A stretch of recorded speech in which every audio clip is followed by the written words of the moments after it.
My name is Amyah Weakley, and you're listening to Mason's Way, a podcast exploring the life and activism of AIDS prevention advocate Belinda Mason. So I listened to this tape today of an interviewer who I'm assuming is Ann Lewis, asking a member of hospital staff at St. Clair's Hospital in New York questions about the HIV unit of the hospital.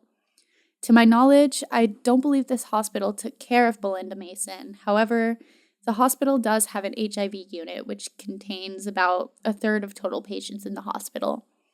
In the audio clip, Lewis, or another unidentified filmmaker, speaks to someone in the hospital about the demographics of this unit, as well as common practices regarding the treatment of the patients.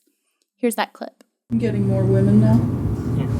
We first opened up in 1985 with the majority of the cases were men. And it still is the majority are men, but there were more women. Majority of them also were bisexual and homosexual men, and the majority are IV drug users. Now, I'm not exactly sure what year this audio clip is from, but it's stated that this clip was taken shortly after Mason passed away in 1991. Now, this is not necessarily the rise of the AIDS epidemic, but this was still early enough in the epidemic for healthcare workers to possibly identify AIDS patients based on the activity which led to the contraction of HIV, possibly in order to make sense of the disease. Logically, if you end up ill, people will wonder how you became ill. Sometimes the mode to illness defines you more than the actual illness does. As we know, this was not the case for Belinda. Mason was not a gay or bisexual man, and she was not an IV drug user.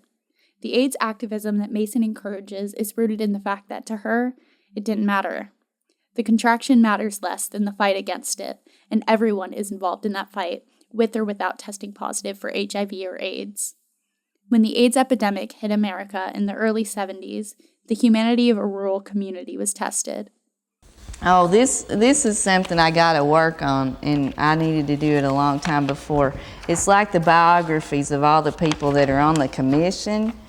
And about me, they say, like in the first paragraph, they say, a mother of 2 children who acquired AIDS through a blood transfusion.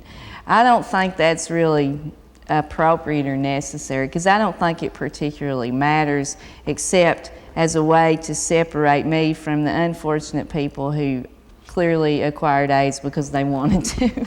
I guess. I don't know. So I don't like that, and usually when we travel and people are introducing us, they're always doing it out of this. And so I told them I wanted to rewrite mine. I wanted to say something like, 32-year-old mother of 2 children, and then when I was diagnosed, and then about a rural area, and then I wanted to say something like, she loves Conway Twitty, and she loves more than anything to be at her granny's house and sitting on the couch watching all my children with her or something. That would be a lot more telling about who I was in this thing. I know that I'm dying. I know that I am. But by the same token, I know more than ever what I've always kind of known, and that is that really all of us are dying.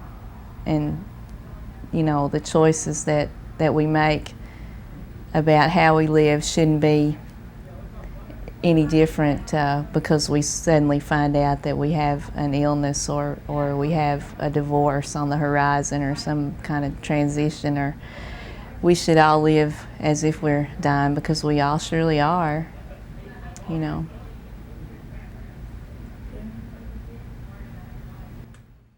Belinda Mason, however, maintained her humanity and worked to improve the tolerance and compassion of others who villainized the disease.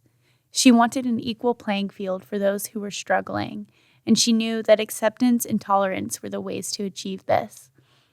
This adds weight to the saying, live every day like it's your last, because Belinda understood the permanence of HIV's effects firsthand, including eventual death. Within this understanding, she knew that it was important to continue to help others who also suffered from HIV and AIDS, and turned her feelings of suffering and isolation into empathy and activism.